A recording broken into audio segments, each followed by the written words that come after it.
Ladies and gentlemen, welcome back to the Lost Sheep Podcast.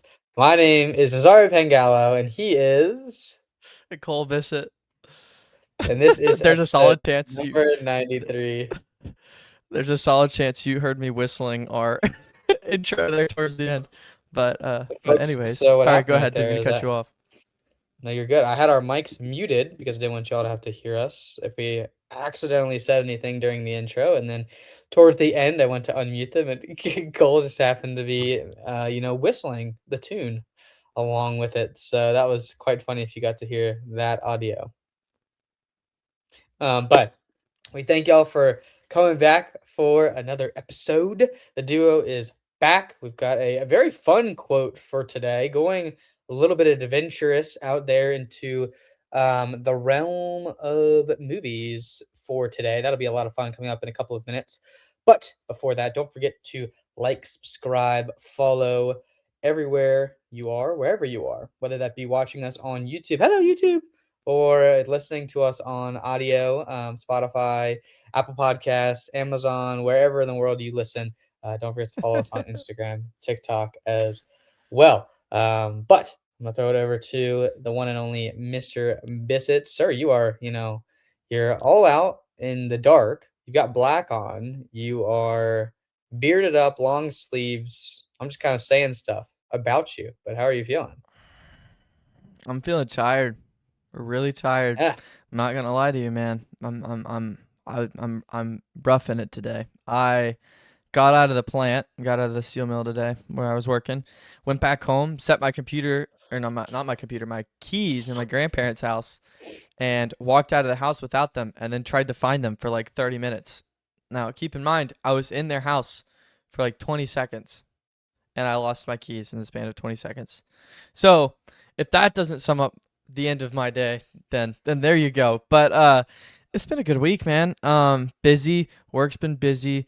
Doing a lot of things that got me on a lot of cool projects. The company I work for is incredible. Um, and it's So I'll just get to been a hear about really that later. exciting. Yeah, it's been a really exciting opportunity. So, Two foreshadowing opportunity or foreshadowings here already in the episode. so just a little bit of we like to tease them a little bit, right? Like we gotta let y'all know like what's coming up, and then not say it. Like it's so close, and just pull you in, and then just like that, we take it away. So all of your dreams are just Because we gone. Poof. have you on a string, audience. You are Yes. under our Yes. control for the next Oh, however long you choose to listen. Because we can't control how long you master listen. puppeteers here. But Yes. Mm, yeah. mm. So yeah, How are Cole's you, been Mr. Curls? Mr. Curls. Thank you very much. Mr. Curls, yes, sir. I'm doing pretty well over here. Actually started getting slightly, not even close to prepared, but slightly prepared for the school year that's coming up next year, or in a month, a little over a month. And if you're wondering what I mean by prepared, I mean for teaching. Getting prepared to teach some high school students the great ways. But really, so I want to talk to our religion chair, Cole, and I think you'll think this is funny. We think in our minds like academia, like we're gonna go in there, we're gonna influence these kids, we're gonna, change their minds. And we're sitting there, and I'm sitting there, and I realize I'm like, this isn't that much different than camp counseling. You're really just trying to find a way to keep these kids busy for an hour. If they happen to gain something good and knowledgeable, like you're trying to get that. But at the end of the day, if you can just keep them busy and keep them out of trouble, you kind of done your job. You know what I mean? Mhm. Mhm. At the end How of the day, they're just 15-year-old kids, Like, as what's much as they what's your age wanna, group again? yeah, sophomores. So I got 15s Sophomores. and Okay. sometimes 16-year-olds. So at the end of the day, they're just wondering why they can't go, drive their new car around and have fun with their friends. Isn't They it don't really care a crazy? lot. So Isn't it crazy how like parents will get new kids like for their first car, like a BMW? I'm always like, what in the world? That's crazy, bro. Sorry, little side thought, but yeah, anyways. you're but yeah, so preparing for that a little bit, obviously continuing to watch the World Cup. The day that this comes out, we will have our first knockout game finally. So that's going to be super hype. We've got South Africa versus Canada. Cole, your South African boys, they made the knockout round. An incredible upset the other day. I believe that was over. Did they beat Czechia? Is that who they beat? I think on the other day, but they Yes. advanced to knockouts for the first time in the history of South Africa. So shout out South Africa. Yeah, I mean, You gotta love South Africa. For those of you who have been followers of the World Cup for a long, long time, and you remember 2013, I believe, South African World Cup, and you'll No, remember the 2010, but famous good try, Cole. 2010. Oh well, that makes more sense anyways as far as 4 years goes. But uh, the famous Shabalala goal and celebration. And ever since then, I have loved South Africa for no, um, no reason. And they are such an incredible. Oh, and look at Nazario; he's demonstrating for you the dance. And it was done so well. But besides the point, I had them going all the way to the round of 16 in our guess 'em pick 'em bracket, and just out of vibes alone, and my bracket was actually close to perfect. Henry looked at it. He said, "Cole, your bracket is incredible." He said, "You have a great bracket," and I was like, "I know. I picked Turkey to finish last in our group," and he's like, "I have no idea how you did that, bro." But my bracket last time That's I checked was rocking and rolling, but it might be tanked now. But if that you is have not been impressive. following the World Cup, What are you even doing with your life? I well, mean, seriously, if you're yeah, not what are you following the doing? World Cup. Seriously, yeah, crazy. But We where are had you some, sitting? and we an epic last two. I'm trying to look right now. It's slowly loading into it, which I'm struggling a little bit here on this wonderful website that FIFA has created to find this. But Cole, Spain plays tonight. How are you feeling about that versus Uruguay? For the group, Uruguay versus Spain tonight. It's gonna be good. It's gonna be a good game. I feel like Uruguay's talent level and play style has slowly diminished over the years, so I think their dominance as a team has kind of just gone away. If you notice, they have like four gold stars, and you think, oh, they've won 4 World Cups, and that's actually just not really true. Before the World Cup was created, um, kind of like how the BCS worked in college football and how Bama has a ton of claimed national championships.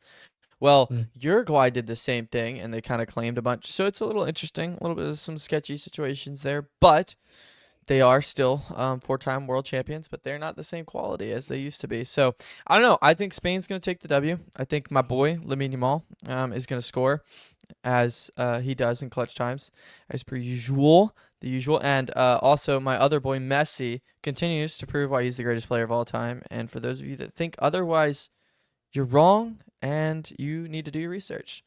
But Yeah, yeah, I'm not gonna Nazar, where are lie, you sitting at the Cole. group? Not great.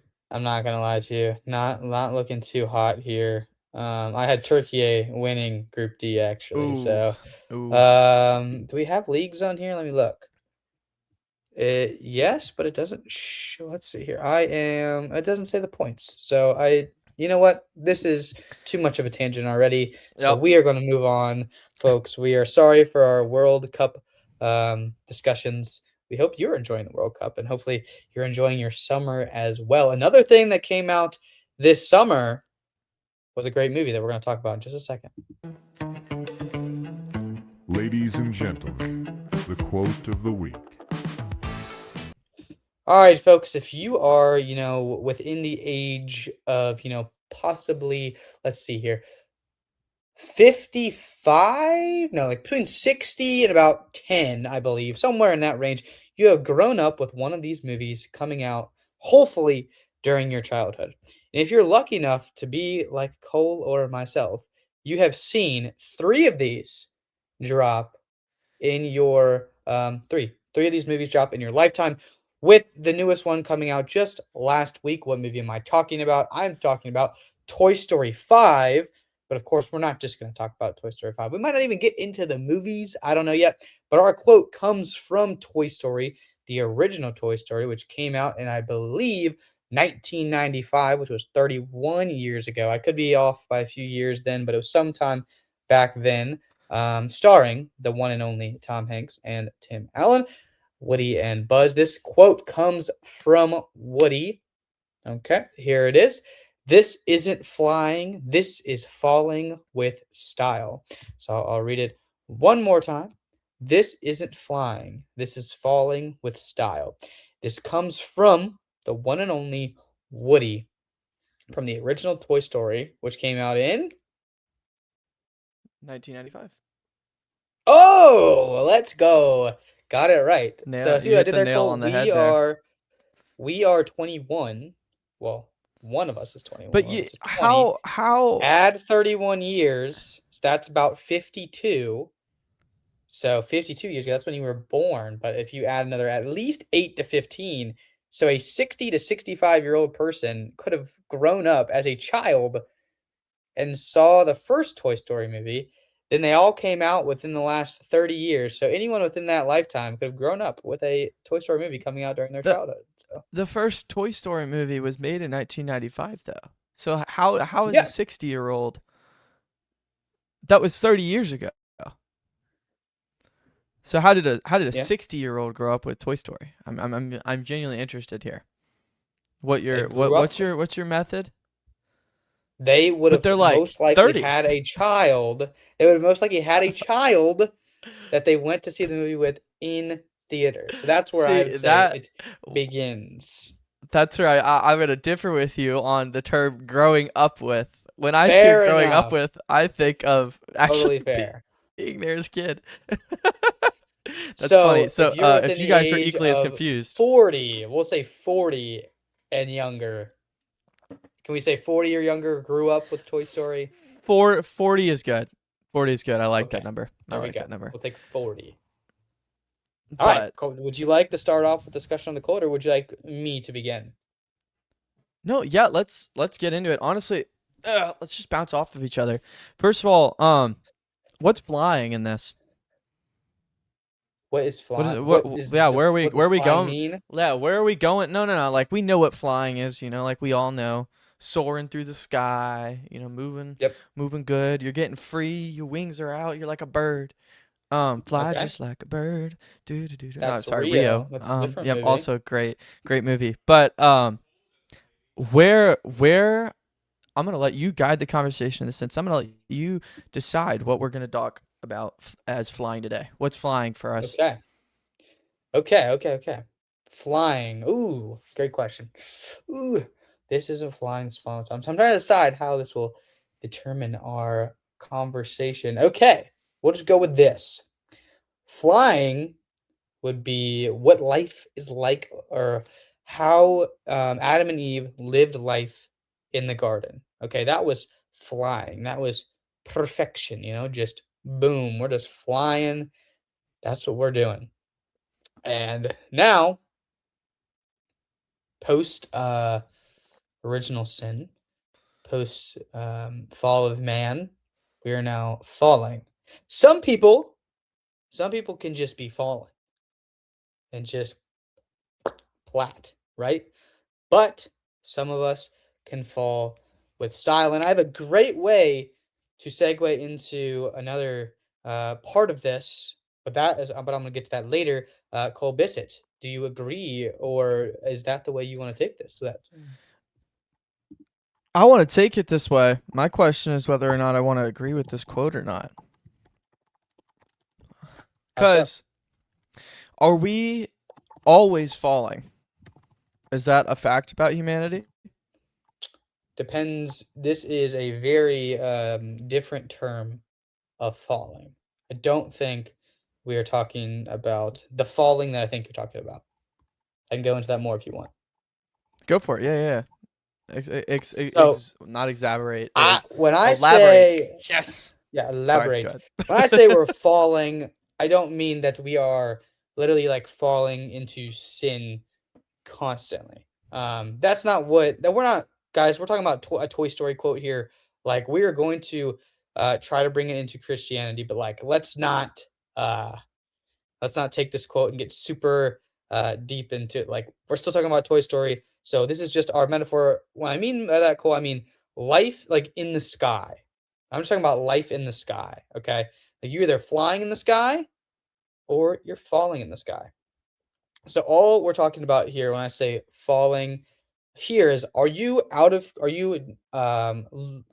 like don't have control, don't have a way to survive in the sky and to stay afloat without falling and dying? Or do you have a way to fly or to fall with style? Because if you think about it, okay, um, any bird or any human on earth, we'll just keep with the bird. Any bird is eventually going to stop being able to fly, and eventually they have to die. Just like humans, we're going to live and eventually we're going to die. So I think for today, we're going to say our analogy to make this quote relate is that flying, falling in the sky is your life. Once you plop down on the ground, once you're done, that's the end of your life. So are you going to learn to fly? Are you going to fall with style, or are you just gonna to go fall and die? Yeah, I think the important thing that you're kind of like kind of saying and separating is those three things. It's like you are one of three things. You are a flyer who flies to the sky. You're a faller who accepts their reality and just falls, and that's it. You're just letting that be the end. Or you're falling with style, which is a different type of living, also. And I think all of us have different roles. I think you could separate them into the two actual active roles that we should choose from are flying and falling with style, because some people don't actually know how to fly. And that could be taken in many different directions. For example, like if I was in a psychology workplace and I had to go be somebody's therapist, and I walked in there and started trying to do therapy with them, I'd probably suck. You would probably be like, Cole, this is not your industry. What the heck are you doing here? And but I could do it gracefully. I could go in there and I could be like, listen, I don't know. I'm not the most well-trained psychologist in the world. In fact, have never taken a class, but I'd love to just sit and have a conversation with you, you know? And that's falling with style. That's like, okay, you're accepting the reality. I'm not a psychologist, but I could still be a person to you. Also, same thing. If Nazario decided to walk into a steel mill one day and he saw a pipe getting cut, he'd probably run his tail. He'd run straight out of the mill. And Nah, um that's a lie. but he'd look at it and he'd probably have no idea what he's doing, but he'd stand there with confidence and tell you, oh, that's really cool. He said, I don't know what Yep. it is, but I think that's really cool. That's how Nazario would do it, and that's falling with style. And I know that Nazario would do that, and I know that he's smiling over there because we preach confidence all the time. Mm-hmm. But that's a reality, and that comes into play with so many different things. You know, you go into a work. We had the talk a long time ago. I don't know if you remember that episode where we talked about faking it until you make it. You know, and it's kind of like falling with style. Is you're faking it until you make it. You are literally trying. You know, when you think of falling with style, it's graceful. We think of a graceful fall. It's not this really attention drawing thing. It's just this graceful fall, and then you land smooth rather than just. And so that can come into play. I know we don't necessarily have to get extremely deep as far as the faith goes, but from a surface level, you know, we are inherently broken when we enter this world because we're broken with and stained with original sin. It was a thing that came with the fall of Adam and Eve. And then we go get it cleansed from us. And then from the rest of our lives, we are constantly trying to learn how to fly, learn how to be human, learn how to accept our humanity, and not let the pride take control of us. And so we can either fly smoothly, which I would argue some of the only people that can fly smoothly are the Blessed Virgin Mary and Jesus Christ. Or we can be humans and accept the fact that we are humans and learn how to fall but land at the end of the day smoothly and be graceful on the way down. So That's what I was going to that's ask you before I yeah. went into my next point is can we fly? Can we even attempt to try to fly? Or I should we think just accept that we can't fly and try to fall with style? if we with my endpoint there, I think flying in a sense, and you touched on this a little bit at the beginning, talking about perfection. I think flying is kind of perfection. And I know I kind of talked about the two roles, and you can be a flyer or a faller, but I'm starting to kind of come into this reality also of just the general sense of flying is kind of a sense of perfection. It's like, oh, there's nothing in the sky. You're moving smoothly.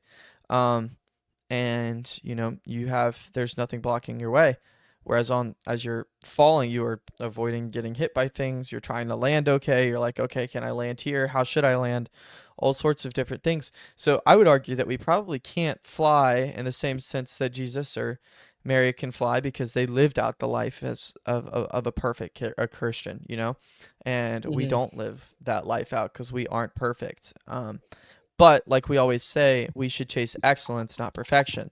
It's that inherent, you know, we shouldn't look all the way to the end and think of how I can get from point A to point B. Yeah, it can be simple. We could fly, sure, but can we actually do that? That's what you're saying. And like I said, I would argue no. I would argue what we can do is learn how to stumble in that sense if we're on the ground forward until we get there, you know. Yeah. But And that's just me. so, yeah, so my next point I'm gonna make to go off of with you is that at the beginning of our life, or let me take out that part. Bradley, start the cut right here, if you understand my reference. Um, when God created us perfectly, we had wings to go along with our analogy.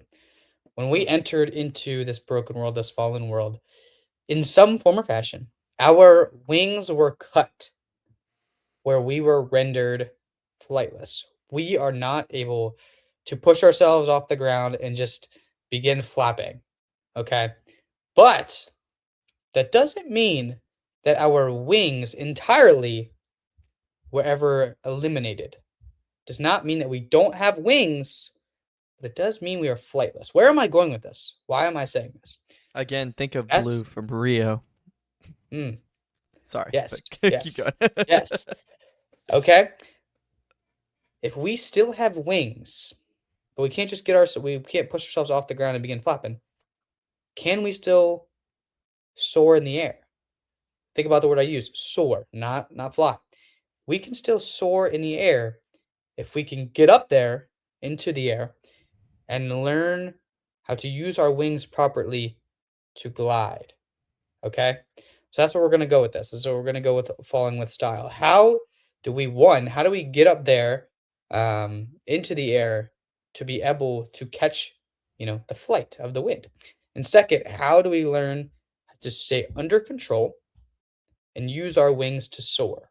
Okay, Cole, I'm going to go off on one form or fashion. If you want to answer, the other side, that'd be great.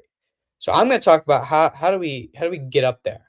How do we learn to do that? And we're going to go um, back to where this quote comes from. So Woody, he's a cowboy. He doesn't have wings at all. He never was made with wings or anything like that. How is he even saying this quote? How is he able to do this? And if you've seen the movie, you know how this happens. He is up in the air with Buzz. Buzz is holding on to him. Buzz has wings. Okay. And Buzz is the one holding him and showing him how to do this. So if we can redo the analogy here at the end if we want. Oh yeah, there's the picture. See, Buzz is holding him, and Woody is just holding on and just enjoying it. Okay, so we are going to learn to understand this. We cannot, in any way, shape, or form, do it on our own. Whether that's getting up into the air, whether that's jumping off and being willing to take that chance, and three, like being able to soar, to glide, whatever you want to call it. We cannot do that on our own. So from this, we are going to circle back and say that this is an important lesson of reliance on God. And I know this has been even more prominent in the past like week with a recent homily that's really been speaking towards me, but also just like in your battle with sin, and you see it throughout the Old Testament, especially. You see the trouble of being faithful, and then once things go well, turning into pride, which turns into failure. A constant cycle that we see both in ourselves, that we see very clearly exemplified by the Israelites. Right? They have God tell them, "Here I am. Here's what I'm going to do for you." He's going to do these things through them, so they're going to end up doing these great things. And then they get full of themselves. They think they don't need God and they can do it all on their own, and they try to do that and they fail completely, and then they realize they need to go back to God. So what if, we just took out that whole part about us realizing or us thinking we could do it on our own? Maybe failure wouldn't happen, right? But how do we do that? We do that by realizing that it's entirely reliant on God. this lesson that we're learning here is that we cannot go into the air, into life. We cannot soar. We cannot enjoy the beauty of the wind. Like you saw Woody's face right there in that picture. If you didn't see the picture because you're on audio, picture that scene from Toy Story of Woody enjoying the flight, or any type of person enjoying a beautiful flight. You cannot do that without an instrument that helps you to fly. God is obviously way more than an instrument, and we are completely reliant on Him to fly. So that's why I'm going to change the analogy at the end.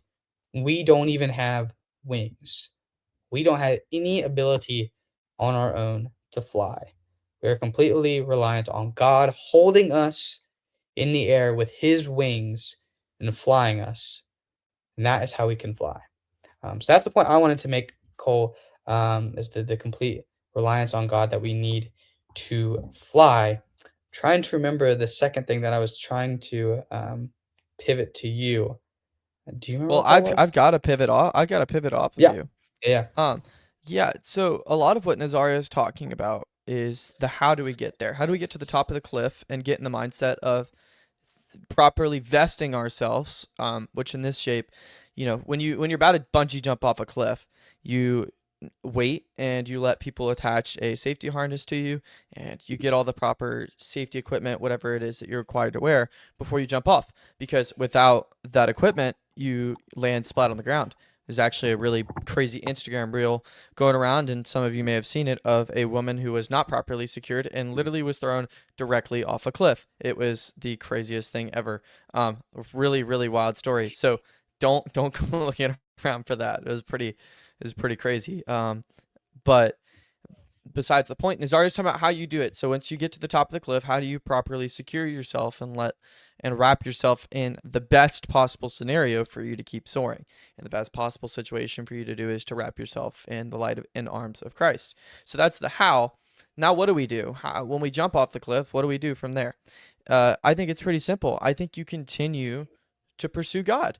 In prayer, in the sacraments, in day-to-day life, living out your friendships. In order to soar, you need to surround yourself with opportunities to show Christ's love through you, right? If you are so grateful for this piece of safety equipment, in this instance, Jesus, that it literally, in this instance, is holding its life in your hands. God is holding your life in His hands, and He can let go, and you can fall to the bottom of a canyon. Or you are so grateful that you want to proclaim His name and tell others, this is the best piece of safety equipment. This right here, it made me feel so safe the whole time. I didn't think it was going to snap. I didn't think it was going to drop. And so most of the time when you encounter something like that, or you have a really good device, a really good item, something that really is truly incredible, you want to talk about it. You want to tell people. And so this is that instance. You should go tell people, and you should express that love and show that love. That is the what. That's what you do. That's how you continue to fly. And then my pivot over to you after that would be, okay, if you have the how, you have the what do you do? What do you do when it lands? When do you land? What does that look like? I think you land when you die. Okay. Well, that would be implying that we're flying the whole life and never actually falling. Yeah. Okay. Elaborate. Well, I mean, for our analogy here that we have just created from this quote, we're talking all about flying. Well, I guess we'll say sleep is landing. You land and you sleep. And you have to get up and do it again the next day. The next day you have to get back up and you have to recommit yourself to God, recommit yourself to allowing His arms to wrap around you and take you up into flight again. Because you can have a great flight one time, but everyone knows that the next day, maybe you don't quite do it the way you did the last time, better or for worse. So we'll say that when you land, you take a nice sleep, but you have to get up and you have to do it again. And that's why your flights can get better, not because of anything you do, because you are allowing God to be more and more in control. You allow Him to take over more and more. And of course, He can do that without any anything that we do, but he desires our yes so much. He desires our heart. And he knows that our hearts cannot be taken, they have to be given. And so he is just patiently waiting for us to give our hearts to him. And so each and every day after we get done with that flight, we come back, we rest, we have to go give it to him again so that we can go fly again. And there's only through that that we can have such glorious, peaceful flights, just enjoying um, the beautiful weather. But if you think about it, and we're gonna throw one final thing in here, I think, Cole, that I'm gonna throw it to you. Is it always going to be a beautiful flight, even Ah, though our vehicle might be lovely? and it's perfect timing there, dude. We are in sync today. I love that we're doing this. But my quote was I was gonna say is that I'm gonna reference really quickly, and I want to make sure it is whisper in our pleasures. Oh, okay, hold up. Here it comes. Ah, here it goes. Here it goes. Here it goes. Because this is really important. God whispers to us in our pleasures, but shouts in our pain. Um, it can be a really peaceful day, and you sometimes the flight could be so smooth you don't even realize something's holding you. Um, and just like when you're in a plane sometimes, and the flight goes really well, and you feel good enough that you can sleep or watch a movie, and you kind of forget you're on a plane. You kind of think you're in a car. But then you encounter turbulence, and it's like, whoa, that woke you up. You are like your body's awake. You're alarmed, and you're ready to go. That similar situation, it happens to us in our faith all the time. We have periods of consolation, periods of desolation, periods where the flight may not be as high from the ground as we think. Where we're struggling and we are dropping slowly, or it could be a windy day. The important part is that in those days, that's where God is going to shout the hardest to us. He's going to push the hardest to us. His wings are working extra. We're going to feel his tug on us, pushing forward when this wind is blowing. And that is why when I say God whispers to us in our pleasures on those smooth days, it may be harder for us to recognize him. That's why it's important to search for him in those smooth days. But in our bad days, it should be really easy to be like, God's working with me. You should feel that. You should feel that pull back, that push back, and you should want to fly with that, carry that momentum forward, and help God in whatever way possible. God doesn't need your help, but it becomes a lot easier to overcome the devil when he has your full consent.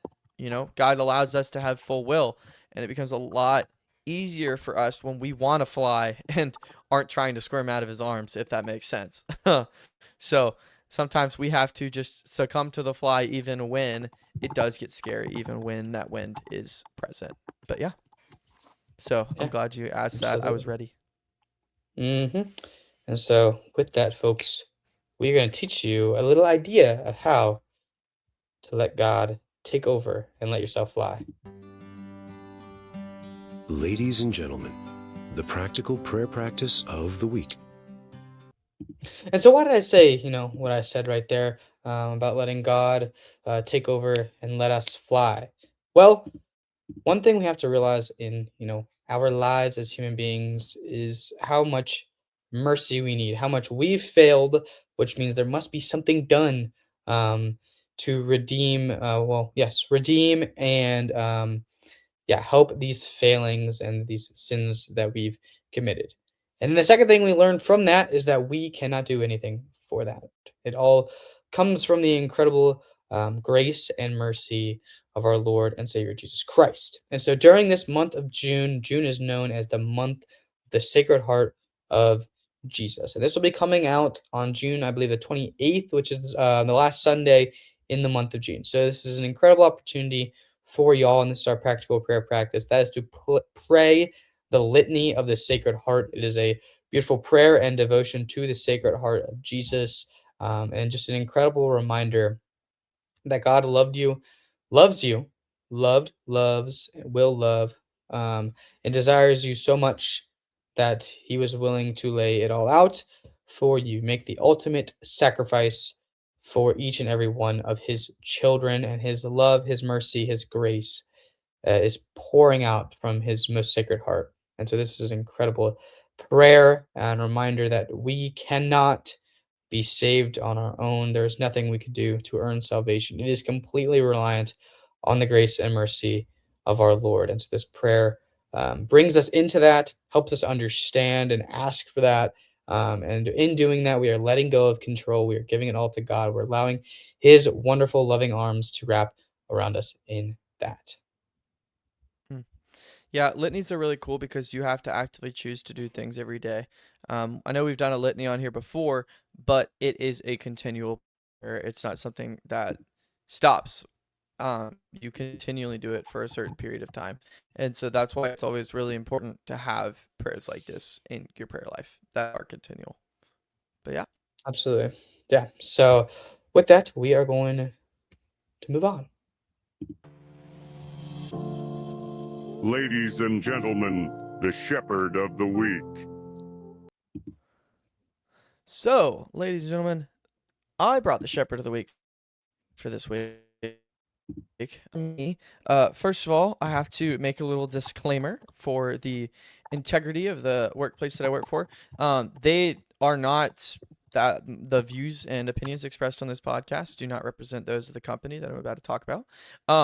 And just for that, I have to do that little disclaimer just because it's my podcast. And I just wanted to share this story about this person because he's truly an inspiration to me as a worker, to I think just the common people, and how much he values the Christian life. And that's Mr. John J. Eagan. He is the founder and president of American Cast Iron Pipe Company. He was born in 1870 and died in 1924.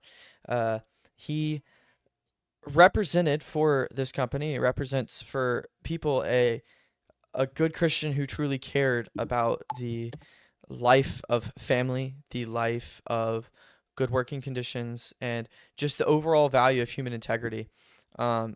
He was a great role model for that. He founded a SIPCO based on the Golden Rule, and this is all public information you can find on a SIPCO's website or just on a Wikipedia page from John J. Eagan. And the Golden Rule is treat others how you would like to be treated. He wanted you to be able to show your Christianity through your actions, through your words. Like I said, learning how to fly, you have to show God through your actions, and you should know that and be very fully aware of that. And so John J. Eagan created this company during the Industrial Revolution when working conditions tanked. Employees were forced to work in dangerous environments that were not safe for them, and people were dropping dead all the time, and it's just a lot of really crappy working conditions. And he created a SIPCO as a way to balance that, as a way to give better working conditions to employers, better benefits to families. And so working for them has really helped me see like the good in humanity and how industries and companies can have a lot of integrity still. But yeah, John J. Eagan, he is our shepherd of the week. So yeah. Nazario, I'm sure you have not much to share about him, but That's actually yeah. that quote, that golden rule is my Instagram bio that I made years ago. I don't even have Instagram anymore, so Cole just runs it. But that's still my Instagram bio. Treat others as you would want to be treated. So a great golden rule, great example. With that, we are going to move on to our final thoughts of the episode. It's been a little bit shorter, right around 40 minutes. Pretty solid length for y'all. I know Cole is heading out to daily mass here soon, so I'm going to let him get his final thoughts. Yeah. I think the most important takeaway that I need to remember, that we all need to remember, is that God whispers to us in our pain, and He shouts in our pleasures. And in both instances, we need to be aware of His presence, and we need to be willing to let Him take full,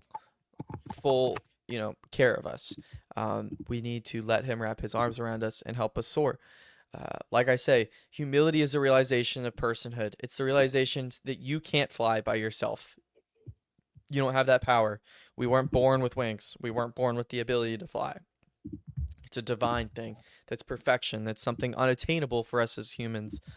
Now, God makes it attainable, and He makes it attainable through his divine will over us, and his love for us. And so remember that through your day-to-day lives. Remember that in your prayer, and it becomes so much more intentional and so much more devotional. But yes, sir.